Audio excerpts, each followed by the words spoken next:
அகிலம் நியூஸ் நேயர்களுக்கு வணக்கம். இன்றைய நாளுக்கான இரவு நேர பிரதான செய்திகள். முதலில் தலைப்புச் செய்திகள். இன்னும் சில மாதங்களில் மாகாண சபை தேர்தல், சட்டமா அதிபர் திணைக்களம் தெரிவிப்பு. ஜாசகர்களுக்கு இடையிலான மோதல், கூறிய ஆயுதத்தினால் தாக்கப்பட்டு ஒருவர் படுகொலை. அரசாங்கத்தின் உள்நாட்டு மற்றும் வெளிநாட்டு கடன்கள் பாரிய அளவில் அதிகரிப்பு. இலங்கையில் புதிதாக வாகனங்களை வாங்கியுள்ள லட்சக்கணக்கானோருக்கு வெளியாடும் முக்கிய அறிவிப்பு. ஹட்டன் பிரதான வீதியில் மண் சரிவு, போக்குவரத்து பாதிப்பு. அம்பாறையில் தடுப்பு காவலில் உயிரிழந்த குடும்பஸ்தர், பல்வேறு கோணங்களில் விசாரணை. பாடசாலை வேனிலிருந்து இறங்கிய 11 வயது சிறுவனுக்கு நேர்ந்த கதியில் இளைஞர்களும் பலி. மோசமடையும் வானிலை தொடர்பில் விழிப்புடன் இருக்கவும் பொதுமக்களுக்கு எச்சரிக்கை.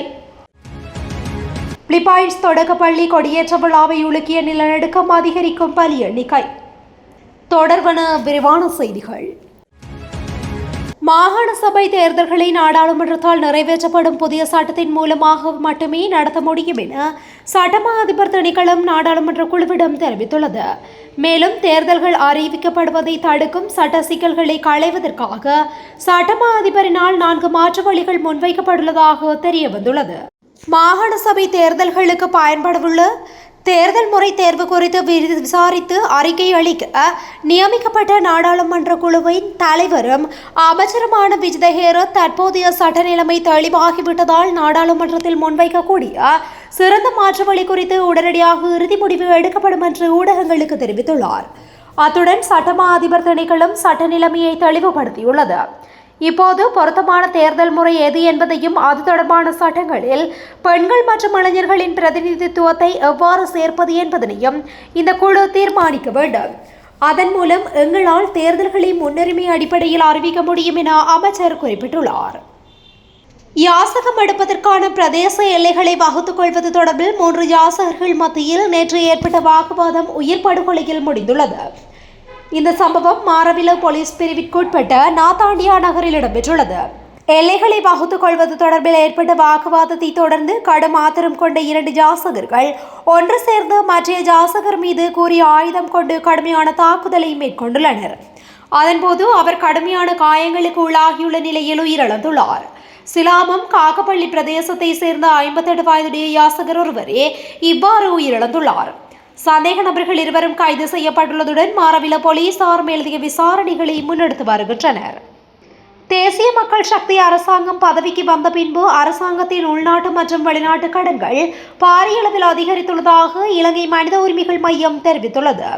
இது தொடர்பாக இலங்கை மனித உரிமைகள் மையம் வெளியிட்ட ஒரு செய்திக்குறிப்பில் மேலும் தெரிவிக்கப்பட்டுள்ளதாவது: இந்த ஆண்டில் அரசாங்கம் $8.094 பில்லியன் கடனாகவும் வட்டியாகவும் செலுத்தியுள்ளது என்ற தகவல் பரவி வருகின்றது. இது ஒரு தவறான தகவலாகும். ஆனால் உண்மை என்னவென்றால், இந்த ஆண்டின் முதல் 3 மாதங்களில் மட்டும் நாட்டின் வெளிநாட்டு கடன் $788 மில்லியன், உள்நாட்டு கடன் $490 பில்லியன் அதிகரித்துள்ளது. அரசாங்க கடன் முகாமைத்துவ திணைக்களத்தின் உத்தியோகபூர்வ பதிவுகளின்படி வெளிநாட்டு கடன்களுக்காக செலுத்தப்பட்டுள்ள அசல் தொகை $5.98 மில்லியன் ஆகும். கடனுக்கான வட்டி $2.11 மில்லியன் ஆகும். மொத்தம் $8.94 மில்லியன் ஆகும். இது உண்மையாக இருப்பினும் இந்த தொகை டாலர்களில் செலுத்தப்படாமல் இலங்கை ரூபாவில் செலுத்தப்பட்டுள்ளது. இவ்வாறு செலுத்தப்பட்ட தொகைக்கு சமமான ஒரு தொகை திரைசேரி பத்திரங்கள் மற்றும் பிணைமுறிகளை வெளியிடுவதன் மூலம் உள்நாட்டு கடனாக திரட்டப்பட்டுள்ளது. நாட்டில் 1 வருடத்திற்கு மேலாக நிறுத்தி வைக்கப்பட்டிருந்த வாகன பதிவு இலக்கு தகடுகள் அச்சிடும் பணி இன்று முதல் மீண்டும் தொடங்கும் என மோட்டார் போக்குவரத்து திணைக்களம் தெரிவித்துள்ளது. வாகன இலக்கு தகடுகள் அச்சிடும் பணி இன்று காலை 10 மணிக்கு பெரஹேரவில் உள்ள மோட்டார் போக்குவரத்து திணைக்கள வளாகத்தில் அதிகாரப்பூர்வமாக மீண்டும் தொடங்கும் என்று மோட்டார் போக்குவரத்து திணைக்களத்தின் சிரேஷ்ட அதிகாரி ஒருவர் தெரிவித்துள்ளார். மோட்டார் வாகன பதிவு தகடுகள் அச்சிடுவதற்கான ஒப்பந்த புள்ளியில் ஏற்பட்ட சிக்கல்கள் காரணமாக 2025 மே 16 அன்று பதிவு தகடுகள் அச்சிடும் பணி நிறுத்தப்பட்டது. மோட்டார் வாகன பதிவு தகடுகள் அச்சிடும் பணியை மீண்டும் தொடங்குவதற்காக போக்குவரத்து நெடுஞ்சாலைகள் மற்றும் நகர அபிவிருத்தி அமைச்சும் மோட்டார் போக்குவரத்து திணைக்களமும் தெற்காசிய தொழில்நுட்ப நிறுவனத்துடன் மார்ச் 10 அன்று ஒரு ஒப்பந்தம் செய்து கொண்டன. மோட்டார் வாகன பதிவு தகடுகள் அச்சிடும் பணி நிறுத்தப்பட்டு ஓராண்டு கடந்துள்ள நிலையில் அச்சிட்டு வழங்கப்பட வேண்டிய வாகனங்களின் எண்ணிக்கையில் 4 லட்சத்திற்கும் மேற்பட்ட வாகன பதிவு தகடுகள் சேர்க்கப்பட்டுள்ளன என்றும் அந்த அதிகாரி கூறியுள்ளார். ஹட்டன் பொகவந்தலாவ பிரதான வீதியில் டிகோயா போர்லி தோட்ட பகுதியில் பாரிய மண்மேடு வீதியில் சரிந்து விழுந்த விபத்துக்குள்ளாமையினால் சில மணி நேரம் போக்குவரத்து ஒரு வழிப்பாதையாகவே மேற்கொள்ளப்பட்டுள்ளது. இந்த விபத்து இன்று ஏற்பட்டுள்ளது. தொடர்ச்சியாக பெய்து வரும் மழையுடனான காலநிலையினால் இந்த அனர்த்தம் நிகழ்ந்துள்ளதாக தெரிய வருகின்றது. சரிந்து வீழ்ந்த மண்மேட்டை அகற்றுவதற்கான நடவடிக்கைகளை வீதி அபிவிருத்தி அதிகார சபை முன்னெடுத்ததை அடுத்து குறித்த வீதியில் போக்குவரத்து வழமைக்கு திரும்பியுள்ளது. இதனைத் தொடர்ந்து மத்திய மாகாணத்தில் பிற்பகல் நேரங்களில் விடாது பெய்யும் அடைமழை காரணமாக ஹட்டன் பொகவந்தலாவ பிரதான வீதியில் பல இடங்களில் மண் சரிவுக்கான அறிகுறியாக அபாயகரமான வெடிப்புகள் ஏற்பட்டுள்ளதால் இந்த வீதியில் பயணிக்கும் வாகனங்கள் மற்றும் பாதசாரிகள் விழிப்பாகவே இருக்க வேண்டும் என்றும் அனர்த்த முகாமைத்துவ மத்திய நிலையத்தின் அதிகாரிகளும் நோர்வோட் நிர்வாக பொறியியலாளர் அலுவலக அதிகாரிகளும் மேலும் அறிவுறுத்தியுள்ளனர். குடும்ப பிரச்சனை ஒன்றிற்காக கைது செய்யப்பட்டு காவல்துறை தடுப்பு காவலில் வைக்கப்பட்டிருந்த குடும்பஸ்தரின் மரணம் தொடர்பில் பல்வேறு மட்டங்களில் விசாரணைகள் ஆரம்பமாகியுள்ளது. அம்பாறை மாவட்டம் காரைதீவு காவல் நிலையத்தில் உள்ள சந்தேக நபர்கள் தடுத்து வைக்கப்படும் சிறைக்கூடத்தில் ஞாயிற்றுக்கிழமை இரவு இந்த சம்பவம் இடம்பெற்றுள்ளது.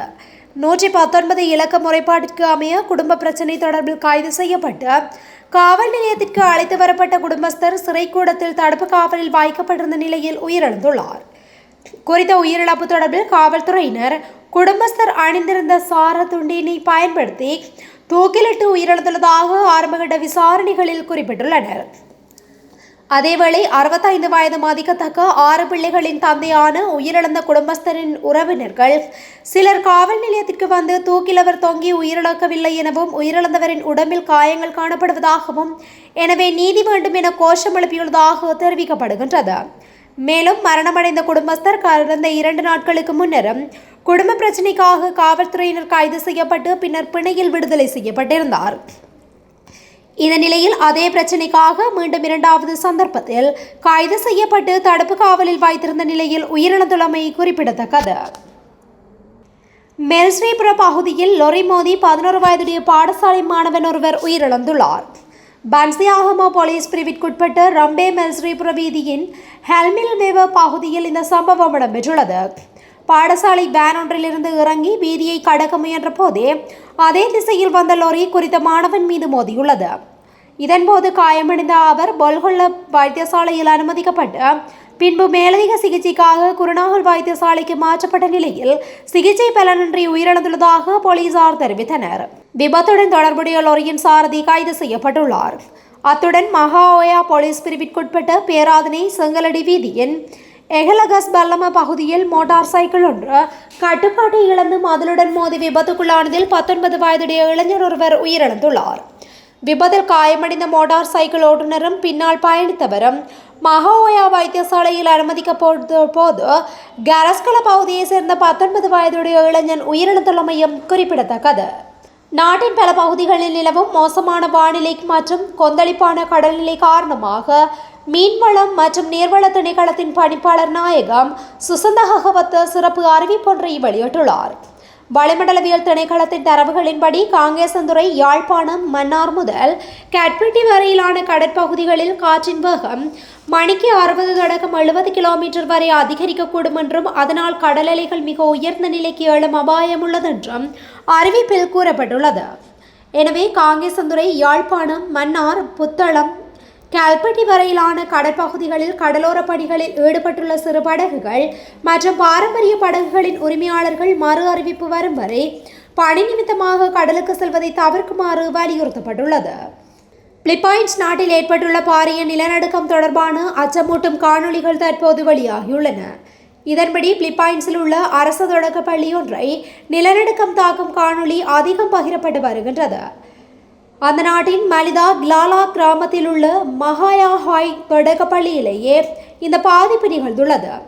இன்று காலை நடைபெற்ற கொடியேற்ற விழாவின் போது ரிக்டர் அளவுகோலில் 7.8 ஆக பதிவான நிலநடுக்கம் மாணவர்களையும் ஆசிரியர்களையும் உலுக்கியது. காணொளியில் காணப்படுவது போல மாணவர்களுக்கு பின்னால் ஒரு சிறிய கட்டடமும் இடிந்து விழுந்துள்ளது. இத்துடன் இன்றைய நாளுக்கான இரவு நேர பிரதான செய்திகள் நிறைவடைகின்றன. தொடர்ந்தும் இதுபோன்ற செய்திகளை உடனுக்குடன் அறிந்து கொள்ள அகிலம் நியூஸுடன் இணைந்திருங்கள். நன்றி, வணக்கம்.